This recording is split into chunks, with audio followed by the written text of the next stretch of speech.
ত্রয়োদশ জাতীয় সংসদ নির্বাচন ও গণভোটে আইনশৃঙ্খলা বাহিনীর প্রায় ৯ লাখ সদস্য মোতায়েন থাকবেন বলে জানিয়েছেন স্বরাষ্ট্র উপদেষ্টা অবসরপ্রাপ্ত লেফটেন্যান্ট জেনারেল মোহাম্মদ জাহাঙ্গীর আলম চৌধুরী।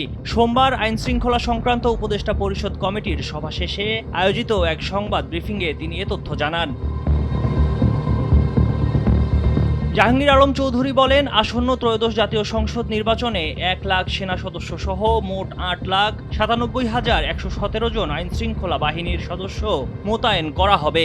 এর মধ্যে বাংলাদেশ সেনাবাহিনীর ১ লাখ সদস্য, বাংলাদেশ নৌবাহিনীর ৫,০০০ সদস্য, বাংলাদেশ বিমান বাহিনীর ৩,৭৩০ জন, যার মধ্যে স্থলভাগে থাকবেন ১,২৫০ জন সদস্য, বাংলাদেশ পুলিশের ১,৪৯,৪৪৩ জন সদস্য, বাংলাদেশ আনসার ও গ্রাম প্রতিরক্ষা বাহিনী ৫,৭৬,৩১৪, বর্ডার গার্ড বাংলাদেশের ৩৭,৪৫৩, বাংলাদেশ কোস্ট গার্ডের ৩,৫৮৫, র্যাবের ৭,৭০০ এবং সাপোর্ট সার্ভিস হিসেবে বাংলাদেশ ফায়ার সার্ভিস ও সিভিল ডিফেন্স অধিদপ্তরের ১৩,৩৯০ জন সদস্য মোতায়েন করা হবে।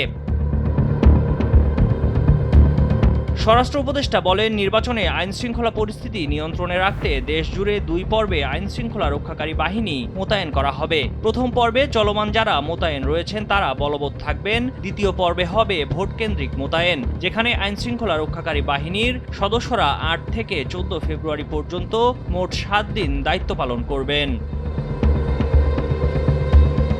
ডেস্ক রিপোর্ট, সময়ের আলো।